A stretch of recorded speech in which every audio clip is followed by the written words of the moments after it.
नमस्कार। आज का मेरा टॉपिक है merits and limitations of sole proprietorship. तो शुरू करते हैं मेरिट के साथ। पहला पॉइंट है क्विक डिसीजन मेकिंग। ये इसलिए होता है कि सोल प्रोप्राइटर में प्रोप्राइटर अकेला होता है, सिंगल ओनर होता है, तो वो डिसीजन अपने हिसाब से क्विकली ले सकता है, उसको किसी को कंसल्ट करने का जरूरत नहीं होता है। और इससे फायदा ये होता है कि मार्केट में कितनी अपॉर्चुनिटीज जो आते हैं उनको वो ग्रैब कर सकता है, डिले इन डिसीजन मेकिंग नहीं होता है। दूसरे पॉइंट पे आते हैं कॉन्फिडेंशियलिटी ऑफ इंफॉर्मेशन। तो ऐसा है कि सोल प्रोपराइटर में बाय लॉ ऐसा है कि इनको कोई अकाउंट पब्लिश नहीं करना होता है, तो इनको अपना फर्म का अकाउंट नहीं दिखाना होता है, तो कॉन्फिडेंशियलिटी ऐसे भी रहता है। और वो अपना बिजनेस सीक्रेसी भी किसी के साथ नहीं डिस्कस करते हैं क्योंकि इनको करने की जरूरत ही नहीं पड़ती है। तो इसकी वजह से क्या होता है कि इनका कॉन्फिडेंशियल रहता है इंफॉर्मेशन, और ये किसी के साथ शेयर नहीं भी करते हैं, तो कोई दिक्कत नहीं हो, ये अपना बिजनेस अपने हिसाब से चलाते हैं। तीसरा है डायरेक्ट इंसेंटिव। तो डायरेक्ट इंसेंटिव ऐसा होता है कि इनको प्रॉफिट मिलता है अपने हार्ड वर्क के लिए, अपने रिस्क लेने के लिए। तो ये इनको जो इंसेंटिव मिलता है ये प्रॉफिट होता है for their risk bearing, for their hard work, तो इसीलिए इसको डायरेक्ट इंसेंटिव कहा जाता है। चौथा पॉइंट है सेंस ऑफ अकम्पलिशमेंट।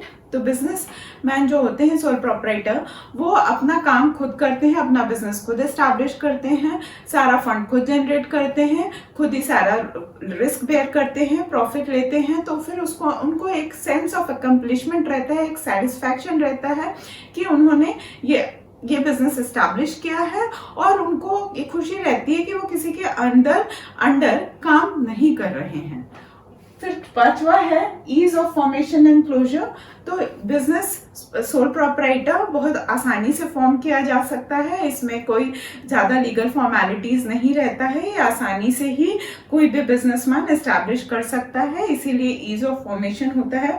साथ ही साथ अगर कि कोई इसको बंद करना चाहे तो वो भी आराम से बंद कर सकता है, इसमें कोई बहुत ज्यादा लीगल फॉर्मेलिटीज या बहुत ज्यादा पैसे रुपए खर्च करने की जरूरत नहीं होती है। तो ये बहुत सिंपल होता है प्रोसीजर इनका पूरा। अभी आते हैं डीमेरिट्स ऑफ सोल प्रोपराइटर में।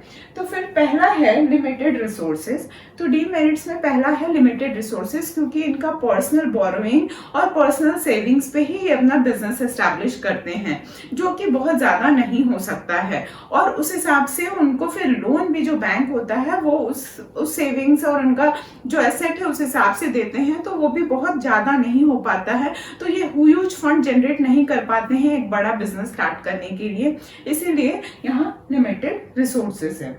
दूसरा है limited life of business concern. तो सोल प्रोपराइटर में वो एक इंसान बिजनेस स्टार्ट करता है, वो बिजनेसमैन का अगर कुछ भी प्रॉब्लम होता है जैसे डेथ या फिर फिजिकल एलिमेंट, बीमारी या इंसैनिटी, इंसॉल्वेंसी जैसे कुछ भी प्रॉब्लम होता है, तो फिर उस टाइम में इनका जो है बिजनेस बंद होने का चांसेस रहता है, इसीलिए लिमिटेड लाइफ ऑफ बिजनेस इनका रहता है। तीसरा पॉइंट है अनलिमिटेड लायबिलिटी। तो ये एक बहुत बड़ा डीमेरिट है, क्योंकि बिजनेस किसी भी एक्ट से, किसी भी लॉ के तहत रजिस्टर्ड नहीं रहता है। तो क्या होता है कि बिजनेसमैन जब लोन लेकर अपना काम शुरू करता है, तो कई बार ऐसा होता है कि बिजनेस में इतना प्रॉफिट नहीं हुआ या लॉस हो गया, तो अपना लोन रीपेमेंट में उसको प्रॉब्लम होने लगता है, जिसकी वजह से उसका एसेट बेच दिया जाएगा उसके बिजनेस का, और उससे भी अगर उसका लोन नहीं चुका पाया, वो डेप्थ अपना रीपे नहीं कर पाया, तो उसका पर्सनल जो एसेट्स होगा वो बेचकर उस लोन को चुकाया जाएगा, उस डेप्थ को चुकाया जाएगा, क्योंकि यहाँ पे लीगल एंटिटी नहीं माना जाता है बिजनेस और बिजनेसमैन का, ये दोनों एक ही एंटिटी माने जाते हैं, इसीलिए फिर उनका अनलिमिटेड लायबिलिटी हो जाता है।